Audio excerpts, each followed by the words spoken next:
出水痘就聽得多，咁生蛇係咪好少見？打咗水痘針仲會唔會生蛇呢？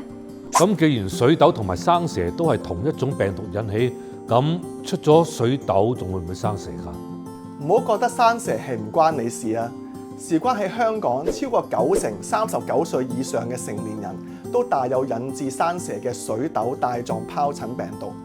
好多人出完水痘之後就會放鬆警戒，以為好返晒，但其實啲病毒並冇消失到，佢只係潛伏喺我哋嘅神經線入邊，等到我哋嘅免疫力下降，就會隨時復發返，引發生蛇。至於接種過水痘疫苗，亦都唔代表完全免疫㗎，一樣係有生蛇嘅風險。因為水痘疫苗嘅原理係將活性嘅病毒打入身體，雖然係可以防止水痘嘅嚴重併發症，但呢啲病毒一樣可以潛伏喺我哋神經線上邊。當我哋身體免疫力唔夠，呢啲病毒就會沿住神經線咁蔓延開去，造成生蛇啦。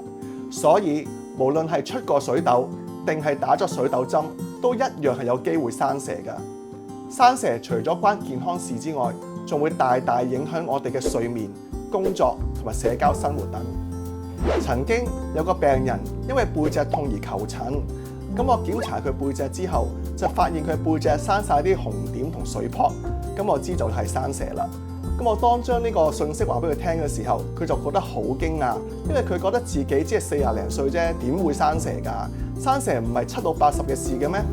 咁我再了解下佢嘅生活習慣同埋健康狀況，就揾到啲線索啦。原來呢一位病人係一間公司嘅管理層，佢平日工作係好忙碌㗎，經常要開 OT， 最近又要出 trip 開會，工作壓力係相當之大，可能因為咁就令呢啲生蛇病毒有機可乘啦。其實生蛇並唔係老年人嘅問題，臨床上都見到個案係逐漸年輕化，